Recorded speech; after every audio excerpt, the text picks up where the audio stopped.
عزیز دوستو، بزرگوں اور بھائیوں، کچھ چیزیں ایسی ہیں جن کا قرآن مجید نے بارہا تذکرہ فرمایا۔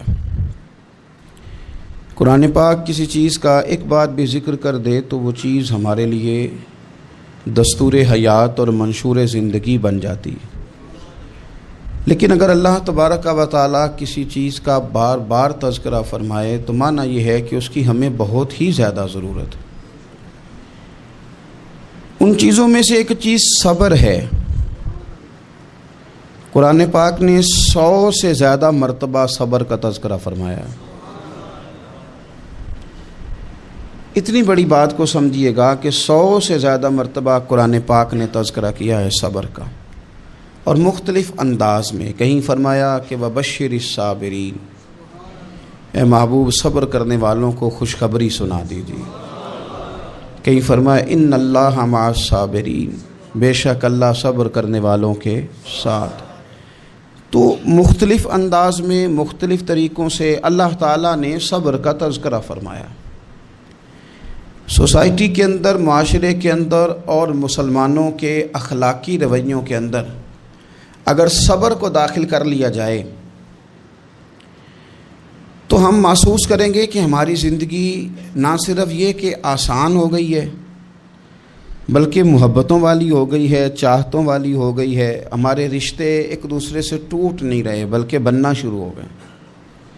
تھوڑا سا صبر بہت ساری چیزوں کو ٹوٹنے سے بچا لیتا ہے۔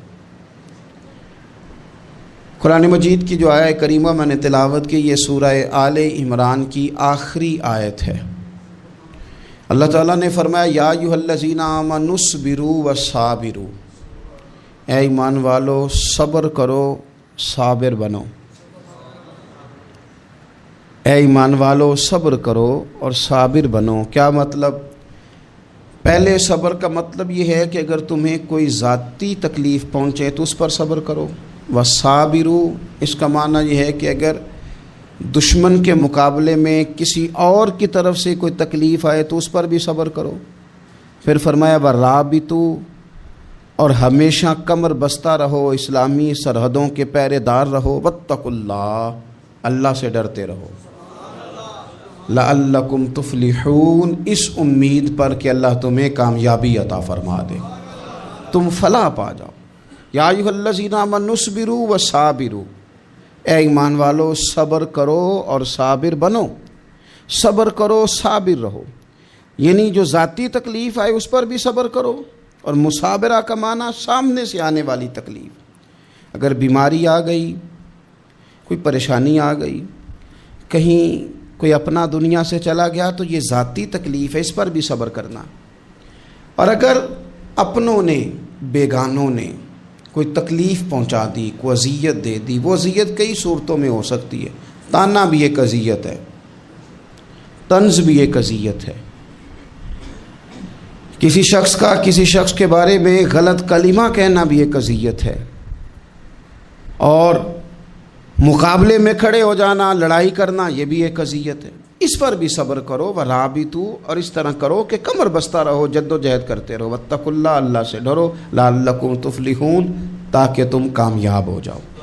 صبر جب آپ کرتے ہیں نا، اور صبر کا ارادہ کرتے ہیں، تو اللہ تعالیٰ صبر کی توفیق بھی عطا فرماتا ہے۔ ہم نے یہ دیکھا ہے کہ ہمارے پاس نعمتوں کی کمی نہیں، ہمارے فریزر خوراک سے بھرے ہوئے ہیں، ہمارے دسترخوانوں پہ انواع و اقسام کی چیزیں چنی ہوئی ہیں، ہماری الماریوں میں کئی ہمارے لباس تیار شدہ لٹکے ہوئے ہیں، ہماری جیبوں میں ہماری ضرورت کا سرمایہ اللہ نے ہمیں دے دیا ہے۔ لیکن اس کے باوجود جو لوگ ایک دوسرے سے پیار نہیں کر پا رہے، جو ایک دوسرے کے قریب نہیں جا پا رہے، تو اس کی وجہ یہ ہے کہ صبر نہیں رہا، حوصلہ نہیں رہا، کسی چیز کو برداشت کرنا ہمارے مزاج کا حصہ ہی نہیں رہا۔ اور پھر چونکہ امت مسلمہ نے انقلاب برپا کرنا تھا، دنیا کو پیغام حق دینا تھا، اگر ان کے اندر حوصلہ ہی نہیں ہوگا، اگر انہیں صبر ہی نہیں کرنا آئے گا، استقامت ہی نہیں ہوگی، کہیں رکنا ہی نہیں آئے گا، تو یہ میدانوں کو سر کیسے کریں گے؟ کامیابیاں کیسے ان کا مقدر بنیں گی؟ رمضان المبارک میں بھی ماحول یہ ہو کہ افطاری سے 1 گھنٹہ پہلے نظر پوری ٹک جائے گھڑی پہ، اور تھوڑا سا بھی صبر مشکل ہو. اور رمضان المبارک میں سحری کے وقت میں اگر دہی والی دکان پہ بھی جھگڑا ہی ہو رہا ہو اور شام کو سامان خریدنے میں بھی اگر بحث ہی ہو رہی ہو, تکرار ہو, جھگڑا ہو, تو پھر سیکھا کیا؟ پھر وہ جو ہمیں تربیت دی جا رہی تھی کہ ہم نے صبر کرنا ہے, تو پھر ہم نے اس میں حاصل کیا کیا؟ حدیث پاک سنیں گے, آپ کی طبیعت بڑی ٹھنڈی ہوگی. میرے نبی پاک صلی اللہ تعالیٰ علیہ وسلم نے ارشاد فرماتے ہیں کہ جو بندہ سوال سے بچنا چاہے گا, ارادہ کرے گا اللہ میں نے کسی سے نہیں مانگنا, فرمایا جو سوال سے بچنا چاہے گا رب اسے سوال سے بچا لے گا.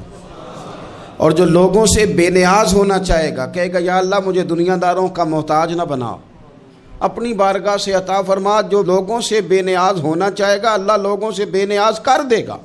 اور فرمایا جو صبر کا ارادہ کرے گا اللہ اسے صبر کی توفیق بھی عطا فرما دے گا. ارادہ تو کرے, پروگرام تو بنائے, توفیق تو اللہ دے گا. جو صبر کا ارادہ کرے گا اللہ صبر کی توفیق بھی عطا کر دے گا. اور حضور صلی اللہ تعالیٰ علیہ وسلم فرمانے لگے, یاد رکھو کسی بندے کو جو بہترین تحفہ دیا گیا ہے نا, اگر کسی کو کوئی بہترین عطیہ ملا ہے تو پھر اللہ تعالیٰ نے اسے صبر عطا فرمایا ہے.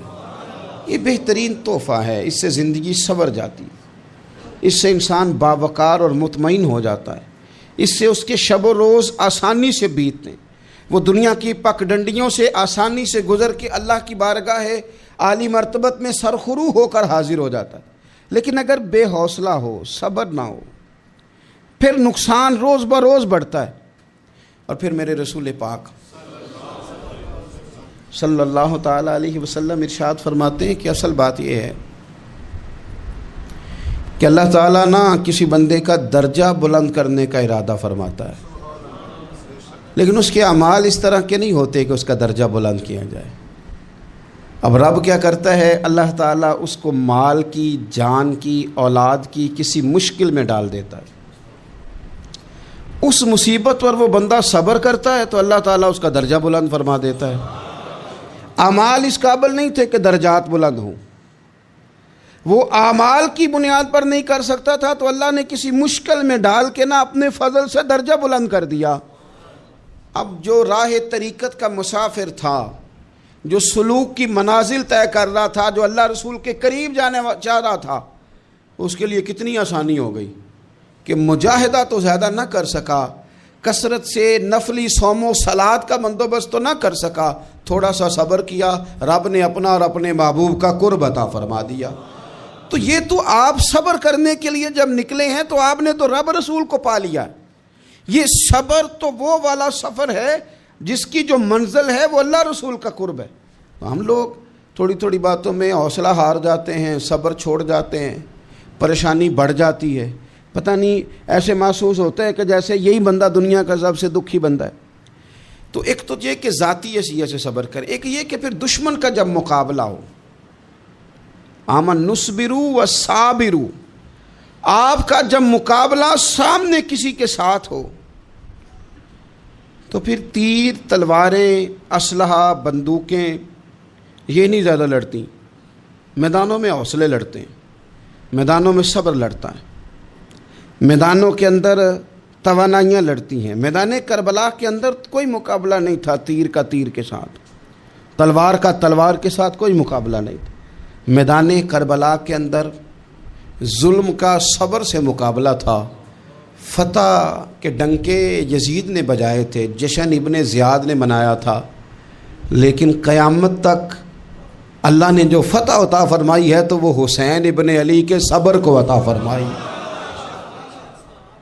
وہ سیدنا امام علی مقام کے صبر کو ملی. عزیز بھائی, صبر ہی ہمیشہ فاتح ہوتا ہے, صبر ہی جیتا کرتا ہے, صبر ہی کامیابیاں دیتا ہے. نتیجے صبر کے نکلتے ہیں, صبر کے حوصلے کے نتیجے ہوتے ہیں. ہماری جلد بازی ہمیں شکست خوردہ کر دے گی, ہمارا حوصلہ نہ ہونا ہمیں ہرا دے گا, ہم کمزور پڑ جائیں گے اگر ہم بے حوصلہ ہو جائیں گے. سنو, میرے نبی پاک علیہ السلام نے تربیت کی, حضور اپنی امت کو درس دیتے ہیں. حضور فرماتے ہیں پہلے تو کوشش ہی نہ کرو کہ تمہاری دشمن سے لڑائی ہو, اس چکر میں ہی نہ پڑو کہ لڑائی ہو. مسلمان امن والے ہیں, یہ پرامن لوگ ہیں، یہ امن پسند ہیں، یہ داعی امن ہیں، یہ معاشرے میں مومن ہونا امن کی علامت ہے۔ فرمایا پہلے تو یہ پروگرام ہی نہ بناؤ کہ تمہاری لڑائی ہو، اور فرمایا پھر اگر ہو جائے نا تو پھر صبر کے ساتھ مقابلہ کرو، پھر ڈٹ کے مقابلہ کرو، اور پھر یاد رکھو کہ یہ جو جنت ہے یہ تلواروں کے سائے میں ہے، جنت تلواروں کے سائے میں تمہیں ملے گی۔ پھر ڈٹنا سیکھو۔ پہلے تو بات یہ کہ تم یہ ارادہ ہی نہ کرو لڑائی، اور اگر کبھی ہو جائے وہ لوگوں کو بتاؤ کہ ہیں ہم پرامن لوگ، پر دین کے لیے کھڑا ہونا ہو تو پھر ہم سے زیادہ کسی کو کھڑا بھی نہیں ہونا آتا، پھر ہم سے زیادہ کسی کے پاس طاقت بھی نہیں۔ حضرت مولا علی شیر خدا رضی اللہ تعالیٰ عنہ کے زمانے میں کفر کے ساتھ ایک جنگ ہو رہی تھی، تو کافروں نے نا جاسوس بھیجے کہ یار پتہ تو کرو مسلمانوں کی تیاری کس طرح کی ہے۔ تو جاسوس واپس جا کے کہنے لگا سمجھ کوئی نہیں آئی ان کی، وہ تو راہب قسم کے لوگ ہیں، صوفی قسم کے لوگ ہیں، وہ تو کٹے ہوئے ہیں دنیا سے، مسلوں پہ بیٹھ جاتے ہیں، رات کو تو لگتا ہے دنیا سے تعلق ہی کوئی نہیں، لیکن سویرے اٹھ کے میدان میں تلوار لے کے نکلتے ہیں تو لگتا ہے ان سے بڑا مجاہد ہی کوئی نہیں۔ یہ عجیب لوگ ہیں کہ رات کو مسلح پہ بیٹھے ہیں تو لگتا ہے کٹ گئے دنیا، یہ صوفی لوگ ہیں، درویش ہیں۔ یہی مسلمان کی شان ہے، ہو ہلکا یاراں تو برے شم کی طرح نرم، ریز میں حق و باطل ہو تو فولاد ہے مومن، ادھر آ ستمگر ہنر آزمائیں تو تیر آزما، ہم جگر آزمائیں۔ ہم تجھے اپنا حوصلہ بتاتے ہیں کتنا، دیکھ ہمارے حوصلے سے ٹکرا کے دیکھ یہ کتنا طاقتور اور مضبوط ہے۔ تو عزیز بھائی، اگر زندگی میں آپ کو صبر کرنا آ گیا، میں بڑے دنوں سے یہ عنوانات بیان کر رہا ہوں، اور آج تو خصوصی طور پر رمضان شریف کے اس جمعے میں میں اپیل کرنا چاہتا ہوں آپ سے کہ کمزور باتیں کرنی چھوڑ دیں، مایوسی کے جملے اپنی زندگی سے نکال دیں۔ ہم مسلمان ہیں، آپ بیمار ہو گئے ہیں تو یہ بھی خدا کا فضل ہے، گناہ معاف ہوں گے۔ اگر اللہ تعالیٰ نے فقیر بنا دیا، غریبی آ گئی ہے تو یہ بھی فضل ہے، امیروں سے پہلے جنت میں جائیں گے۔ اگر اللہ تبارک و تعالیٰ نے کسی جگہ آپ کو مکان نہیں دیا اور دوسرے کو دے دیا ہے تو آپ وہ لوگ ہیں جو عظیم سنت ادا کر رہے ہیں سیدنا بلال حبشی کی۔ اگر کسی جگہ کوئی کمزوری آ گئی ہے، کوئی پیچھے رہ گئے ہیں تو یہ خدا کا فضل ہے۔ اللہ تعالیٰ نے چاہا ہمارے لیے جو فیصلہ تو ہم اس پہ راضی ہیں، لیکن اپنی زندگی میں اور شکوے اتنے بڑھا لیے، ہم نے اتنے بڑھا لیے کہ لوگوں سے شکوے کرتے کرتے رب رسول سے بھی شروع کر دیے۔ غلام بھی کبھی شکوہ کرتا ہے، آقا کا بھی شکوہ ہوتا ہے، بندہ بھی کبھی شکوہ کرتا ہے، رب کا بھی شکوہ ہوتا ہے، یہ بھی کبھی ہوتا ہے۔ آپ نہ مانے پر یہ شکوہ ہے کہ میں بڑے ڈاکٹروں کے پاس گیا ہوں آرام نہیں آیا، نہ مانے پر یہ شکوہ ہے میں نے کبھی کسی کو ستایا تو نہیں پر میرے حالات نہیں ٹھیک ہوتے۔ آپ نہ مانے پر یہ شکوہ ہے کہ فلانے کے پاس دولت زیادہ ہے، اس نے پتہ نہیں وہ آگے نکل گیا اور میں پیچھے رہ گیا، نہ مانے پر یہ شکوہ ہے۔ کس سے کر رہے ہو؟ رب رسول سے؟ او آس بولے تے او دی مہربانی، اساں تے لاڈ ہی لڑاونے نے۔ کس سے شکوہ کر رہے ہو؟ خدا کے بندو، غلام غلامی کرتے ہیں، شکوے کرتے ہیں کوئی؟ حضرت ام سلمہ رضی اللہ تعالیٰ عنہ، شوہر کا نام ہے ابو سلمہ، بیٹے کا نام ہے سلمہ، کہتی ہیں میں، میرا شوہر، میرا بیٹا، تینوں، چھوٹا بیٹا میرا، ہم نکلے مکہ مکرمہ سے مدینہ طیبہ جانے کے لیے۔ ایک کی بیٹا ہے، خاندان جمع ہے، شوہر کی گود میں بیٹا، اونٹ کے پیچھے میں۔ فرماتی ہیں مدینے کی سرحد آ گئی تو میرے میکے والے آ گئے، کہنے لگے ابو سلمہ نہیں لے جانے دیں گے مدینے اپنی بیٹی کو۔ میں نے کہا میں مسلمان ہوں، میں تو اپنے شوہر کے ساتھ مدینے جاؤں گی۔ انہوں نے کہا نہیں جا سکتے، تو نے جانا ہے تو جا، ہماری بیٹی نہیں جائے گی۔ زبردستی مجھ سے انہوں نے مجھے میرے شوہر سے الگ کیا۔ کہتی ہیں پھر میرے شوہر کے قبیلے والے آ گئے، وہ کہنے لگے اگر تم اپنی بیٹی کو نہیں نہ جانے دیتے تو یہ جو ہمارا پوتا ہے یہ ہماری نسل ہے، تمہارا نہیں، اسے ہم نہیں جانے دیں گے۔ وہ بچہ اپنی طرف کھینچتے تھے، میں اپنی طرف کھینچتی تھی، مدینے کی سرحد پہ۔ یہ جھگڑا زمین کے لیے نہیں ہو رہا، مکان کے لیے نہیں ہو رہا، حضور کے مدینے جانے کے لیے ہو رہا، حضور کے مدینے جانے کے لیے ہو رہا، مدینے جانے کے لیے ہو رہا۔ لنگ کئی مہینے تے برس گئے تے تیری دید نو دیدے ہی ترس گئے، انہوں نے بچہ کھینچا، میں نے اپنی طرف کھینچا، میرے بچے کا بازو اتر گیا۔ فرماتی ہیں میرے شوہر مدینے چلے گئے، بیٹا میرا میرے سسرال والے لے گئے، مجھے میکے والے لے گئے۔ آج بھی کچھ سیانے بندے کہتے ہیں اس کو نکال دو اور بچے چھین لو۔ ان کا بھی خیال تھا کہ بیٹا لے جائیں گے نا تو ابو سلمہ بھی مدینے سے واپس آ جائے گا، یہ بھی واپس آ جائے گی۔ او یار، اتنا بڑا بھی ظالم کوئی نہیں ہوگا جو ماں باپ سے بچے جدا کرے۔ فرماتی ہیں کہ وہ لے گئے چھین کے، میں میکے چلی گئی۔ لوگ روٹی کھاتے تھے، میرے حلق سے نہیں گزرتی تھی۔ زمانہ سویا کرتا تھا، میں سو نہیں پاتی تھی۔ بیٹا کہاں، شوہر کہاں، میں کہاں۔ ام سلمہ کتنی دیر تکلیف کاٹی؟ جناب ام سلمہ کہنے لگی لوگوں 1-2 دن نہیں، پورا سال بیت گیا، پورا سال، پر جے سونا ہی میرے دکھ وچ راضی، جے سونا ہی مارو مارو مینو مار مکاؤ، میں کوئی عذر نہ پیش لے آواں، او جے سونا ہی میرے دکھ وچ راضی، پھر سکھ نو چلے ڈاواں۔ فرمایا سال بیت گیا، لوگ صبح اٹھ کے کام کاج پہ لگ جاتے، کپڑے بدلتے، ڈیوٹیاں کرتے، اور میں سویرے اٹھ کے اس جگہ آ جاتی جہاں میرا شوہر اور میرا بیٹا بچھڑا تھا۔ میں سارا دن روتی، آہوزاری کرتی، حضور کے مدینے کی طرف منہ کر کے میں تڑپتی۔ سال بیت گیا، سال، ایک ہفتہ نہیں نکلتا بچوں کے بغیر۔ بڑے بڑے سیانے لوگ پردیس جاتے ہیں تو بچوں کی فوٹو دیکھ دیکھ کے روتے ہیں، لیکن کہتی ہے ماں تھی، بیٹا بچھڑا اور پھر بیٹا بیمار ہو اور ماں سے جدا ہو، کتنی تکلیف کا منظر ہے۔ آپ فرماتی ہیں کہ 1 سال بیت گیا اور میں نے کسی کی منت نہیں کی، میں نے کوئی شکوہ نہیں کیا، اس لیے کہ جس حال میں رب و رسول رکھیں۔ یہ حوصلہ، یہ صبر، یہ توانائی 1 سال کے بعد میرے چچا کا بیٹا میرے پاس سے گزرا، تڑپتے دیکھ کر کہنے لگا میری بہن تو سارا دن روتی رہتی ہے۔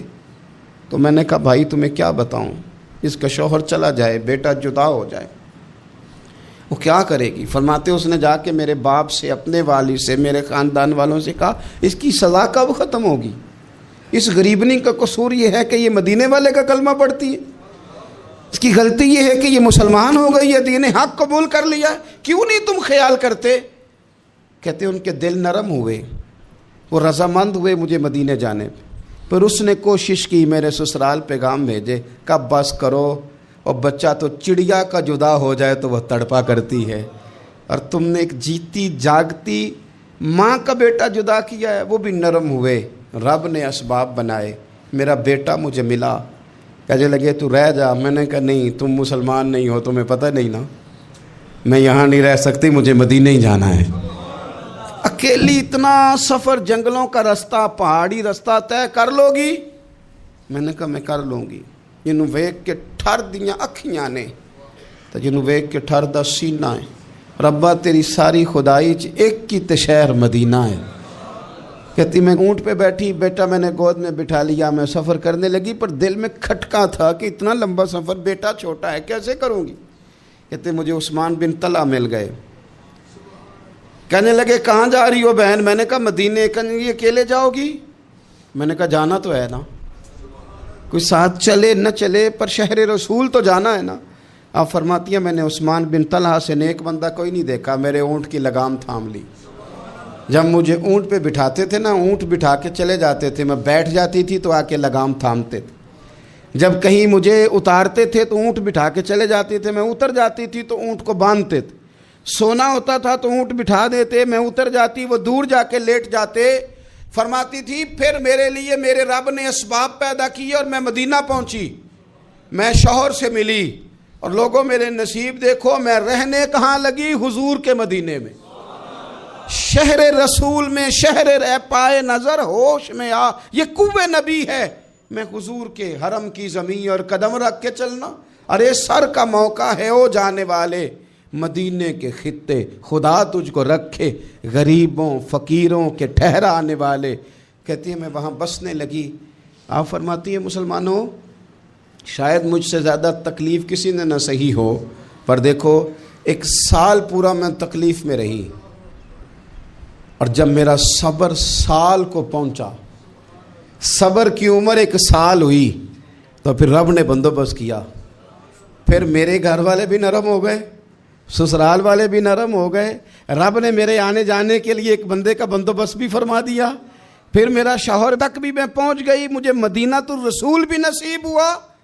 1 سال میں نے صبر کیا تھا, رب نے مجھے مستقل مدینے کا ٹھکانہ عطا فرما دیا. لیکن جو بندہ صبر ہی نہ کر پائے, جو صبر ہی نہ, جو کہ جی بڑی دور سے آیا ہوں, بڑی دیر ہو گئی, بڑا ٹائم ہو گیا, کب جا کے مسئلہ حل ہوگا, وہ جو آپ نے بتایا تھا وہ تعویذ کب اثر کرے گا, وہ دعا کب قبول ہوگی, وہ فلانا معاملہ کب, بھئی یہ ڈیٹ تو آپ کو رب رسول ہی دے سکتے ہیں. بندہ تو کوئی اطلاع ہی دے گا, پیغام ہی دے گا, دعا ہی کرے گا. اگر زندگی میں حوصلہ ہی نہیں ہوگا, اگر آپ کو یہ قرار ہی نہیں آئے گا, ٹھہرنا ہی نہیں آئے گا کسی میدان میں. دیکھیں کچھ ایسی اذیتیں ہوتی ہیں جو اذیت ناک ہوتی ہیں, لیکن اگر غلامی میں آ جائے نا آپ تو وہ اذیت ناک نہیں ہوتی, اس چبھن میں مزہ آنے لگتا ہے. کئی درد بھی مزیدار ہوتے ہیں, کئی درد بھی, کبھی زخم ٹھیک ہونے پہ آ جائے نا تو اسے چھیڑو تو مزہ آتا ہے, اس لیے کہ کچھ درد بھی مزیدار ہوتے ہیں. آتش سے کسی نے کہا تو روتا بڑا ہے, اس نے کہا محبوب کی یاد میں تڑپتا ہوں, ابھی تو ایک دل ہے, میرے تو خواہش تھی کبھی 2 ہوتے نا تو صحیح کر کے تڑپتا. رب نے دل ایک بنایا, کہتا وہ مزہ دیا ہے تڑپ نے کہ میری آرزو ہے یا رب, میرے دونوں پہلوؤں میں دل بے قرار ہوتا. درد میں بھی مزہ ہے, پر شرط یہ ہے کہ لوگ درد میں بھی جینا سیکھیں. ہم نہ آرام میں جینا چاہتے ہیں, پنکھے کے نیچے جینا چاہتے ہیں. کاش کہ ہمیں صحرا میں بھی نیند کا مزہ لینے کا طریقہ آئے, پھر زندگی کے سارے راستے آسان ہیں, پھر اقرا بھی مشکل نہیں. لیکن چونکہ حوصلہ نہیں, صبر نہیں, وہ والا قرار نہیں جو ایک مسلمان سے رب رسول کا مطالبہ ہے. حدیبیہ کے موقع پہ نا نبی پاک صلی اللہ علیہ وسلم نے جو شرطیں کافروں کے ساتھ طے کی تھی نا, حضور نے نور بصیرت سے کی تھی نا, تو انہی شرطوں نے پھر فتح کے باب کھول دیے. ان فتحنا لک فتحا مبینا. ایک شرط یہ تھی کہ اگر کوئی مسلمان مدینے سے مکے آئے گا تو مکے والے واپس نہیں کریں گے, رکھ لیں گے. پھر غور کریں, کوئی مسلمان اگر مدینے سے مکے آئے گا تو مکے والے واپس نہیں کریں گے, اور اگر کوئی بندہ مسلمان اپنے آقا کی مرضی کے بغیر مسلمان ہو جائے اور وہاں سے وہ مدینے آئے گا تو حضور پناہ نہیں دیں گے. تو میرے بھائی, محبوب کی طرف سے آنے والا نہ صرف سوکھ ہی نہیں قبول کرنا چاہیے, دکھ بھی قبول کرنا چاہیے, دکھ بھی قبول کرنا چاہیے. ہمارا یہ مسئلہ ہے کہ ہم نہ میٹھی میٹھی کے قائل ہیں, کڑوی کڑوی کے قائل نہیں. اگر وہ کبھی دکھ دے نا تو محبوب کا دکھ بھی سکھ سمجھ کے قبول کرو. ہاں اس کی طرف سے کانٹا ہے کبھی تو اسے پھول سمجھ کے قبول کرو, وہ چبھے گا نہیں, انشاءاللہ مزہ ہی دے گا, وہ قبول تو کرو نا. تو اب حضرت ابو بصیر رضی اللہ تعالیٰ عنہ ایک صحابی تھے, ایک تو حضرت ابو جندل رضی اللہ تعالیٰ عنہ تھے نا, تو وہ تو حدیبیہ میں آ گئے. حضور مجھے لے جائیں, تو نبی پاک نے فرمایا میں نے وعدہ کر لیا ہے, ان کو بھی حضور نے واپس بھیج دیا. اور یہ بیچارے نا اپنے آقا کی جیل توڑ کے مکے سے بھاگ کے مدینے آئے. یا رسول اللہ مجھے قبول کر لے, میں بھاگ آیا ہوں, وہ بڑا ظلم کرتے ہیں, مارتے ہیں, تکلیف دیتے ہیں. وہ آئے تو ادھر سے نا اس کے مالک نے 1-2 بندے بھی بھیج دیے رکا دے کے کہ یا رسول اللہ آپ کا تو وعدہ تھا کہ آپ بندہ رکھیں گے نہیں. یہ آئے اور رکا بھی آ گیا. اب ذرا منظر کو سمجھیں. ہمارا تو یہ مسئلہ ہے کہ کہتے ہیں کہ میری 99 باتیں مانی ہیں, ایک نہیں مانی, لہذا میرا تعلق ہی کوئی نہیں. لیکن یہاں کیا کیفیت ہے, بندہ رو رہا ہے, تڑپ رہا ہے, حضور میں مار سے بچتا ہوا آیا ہوں, جیل توڑ کے آیا ہوں, مجھے قبول کر لیں. ادھر رکا آ گیا کہ آپ کا وعدہ تھا رکھیں گے نہیں. اب یہ کتنا مشکل مسئلہ ہے, لیکن رسول پاک علیہ السلام نے فرمایا ابو بصیر میں نے وعدہ کیا یار تجھے واپس جانا پڑے گا. ہوئے ہوئے ہوئے. لوگ تو کہتے ہیں نا کہ وہ پیر صاحب نے کہا تھا تو میرا کام نہیں ہوا, لہذا میری بیعت ہی گئی, چھٹی ہو گئی, ماحول ہی بڑا عجیب ہے.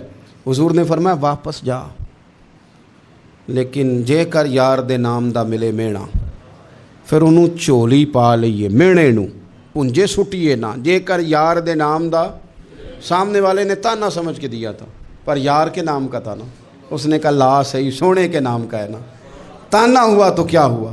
جے کر یار دے نام دا ملے مینا, انہوں چولی پا لئیے پنجے سٹیے نا.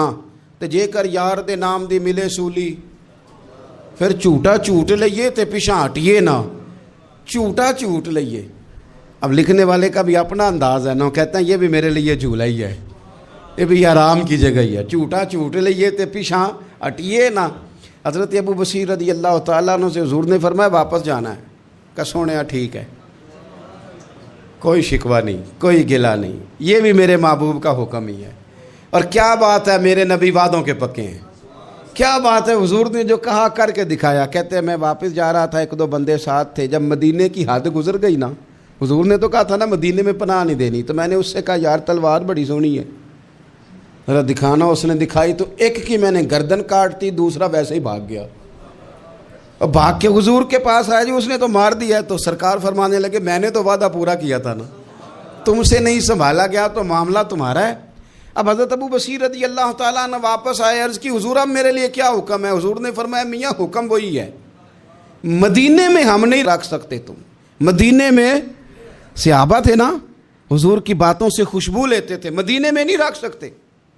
حضرت ابو بصیر کہتے ہیں میں مدینے کی سرحد سے نکل گیا، اس جگہ چلا گیا جو نہ مکے کی ریاست میں تھا نہ مدینے کی، ایک مقام ایس تھا جہاں میٹھے پانی کے کنویں تھے، وہاں رہنے لگا۔ حضرت ابو جندل کو پتہ چلا کہ ایک نیا ٹھکانہ بن گیا، وہ بھی جیل توڑ کے آ گئے، 70 بندے آ گئے، وہاں سے قافلے گزرتے تھے کافروں کے، یہ بھی مسلمانوں کو تنگ کرتے تھے، اگر مکے سے کوئی قافلہ گزرتا تھا تو ہم نے بھی ان کو پکڑا، کافر کا مال مال غنیمت اسباب بن گیا۔ اور وہ جب قافلہ لے کے آتے تھے تو ڈرے ہوتے تھے، اور ان کو تو ستایا تھا نا، کہتے ہمیں ستایا بڑا تھا، ہم تو انقلابی بن گئے تھے، ہم تو رکھ لیتے نا، بڑی منت کرتے، بڑی جان مشکل سے چھڑاتے، 70 بندے ہو گئے، پھر 300 ہو گئے۔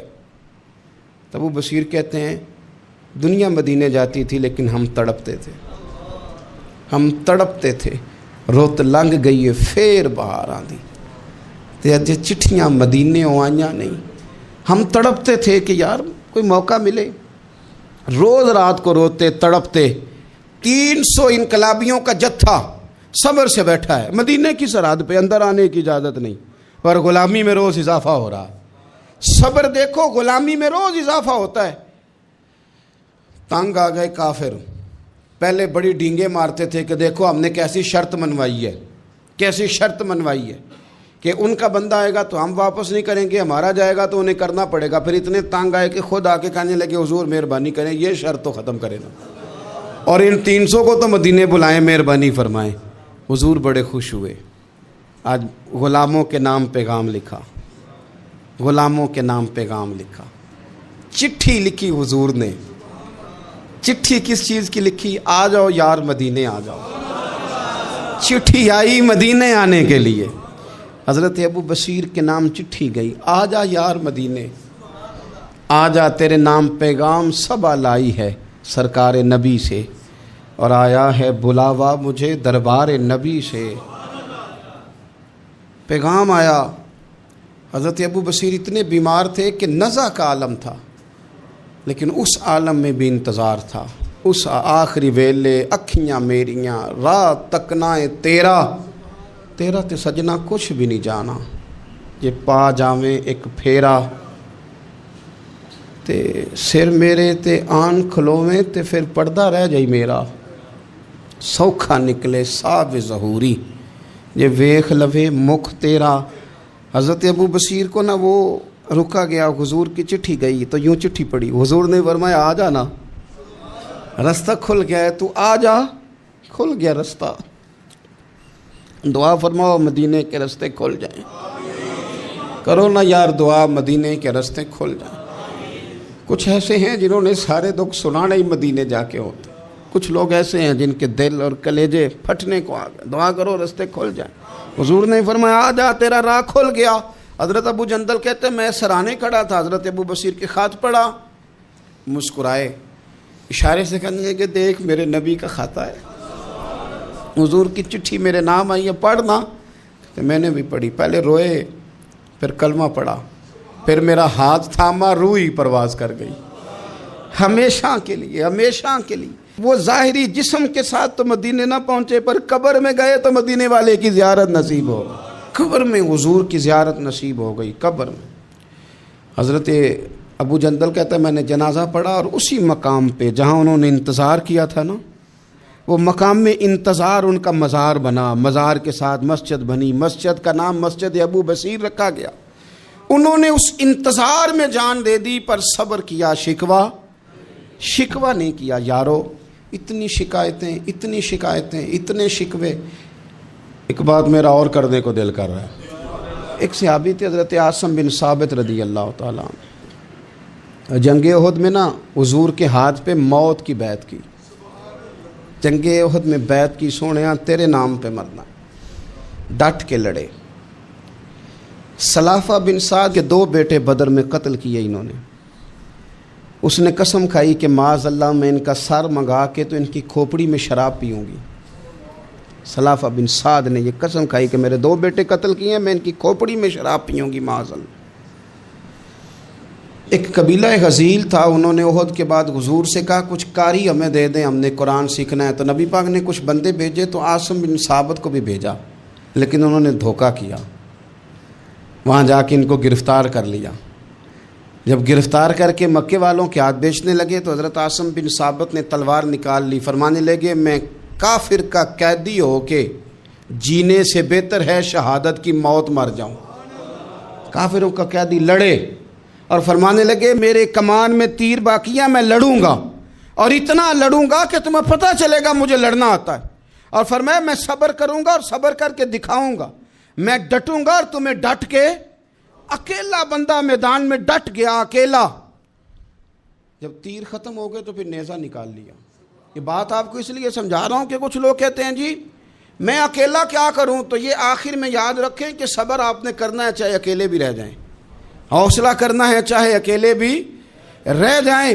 اکیلے لڑے، تیر ختم ہو گئے تو نیزہ نکال لیا، خوب لڑے۔ اب اس نے قسم کھائی تھی کہ میں نے ان کی کھوپڑی پہ معاذ اللہ کھوپڑی منگانی ہے، سار منگانا ہے، اور یہ جو لے جا رہے تھے دھوکے کے ساتھ یہ بھی بیچنے لے جا رہے تھے۔ تو جب تھک گئے نا اور چاروں جانب سے جسم میں تیر پہ وسط ہو گئے تو دعا مانگی، اکیلا بندہ اور صبر کا مقام، دعا مانگی، کہا اے اللہ میں نے آخری دم تک تیرے دین کی حفاظت کی ہے، اب تو میرے جسم کی حفاظت کرنا، ان کے ہتھے نہ چڑھ جائے میرا جسم۔ حضرت عاصم بن ثابت رضی اللہ تعالیٰ عنہ شہید ہو گئے۔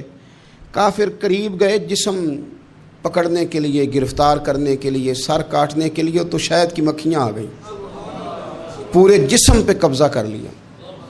قریب جاتے تو مکھیاں لڑتی، کہنے لگے پیچھے ہٹ جاؤ، شام ہوگی نا توڑ جائیں گی، پھر ہم سر کاٹ لیں گے۔ شام تک چاروں جانب بیٹھے رہے، نہ کوئی ہوا آئی، نہ کوئی بادل برسا، نہ کوئی طوفان آیا۔ شام کو انہوں نے اٹھانا تھا، ایک ریلا آیا پانی کا اور جناب عاصم بن ثابت کی لاش مبارک کو بہا کے لے گیا۔ میرے رب نے اس میدان میں بھی یہ بتلایا کہ جو صبر کرے نا رب اس کے جسم کی بھی حفاظت فرمایا کرتا، کہ جسموں تک کی آخری دم تک اللہ کی مدد ان کے شامل حال رہتے۔ ربنا افرغ علینا صبرا وثبت اقدامنا فانصرنا علی القوم الکافرین۔ آخر دعوایا ان الحمد للہ رب العالمین۔ ایک نقطے وچ گل مکدی اے، ایک نقطے وچ گل مکدی اے، ایک نقطے وچ گل مکدی اے، ایک نقطے وچ گل مکدی اے۔ پھڑ نقطہ چھوڑ حساباں نوں،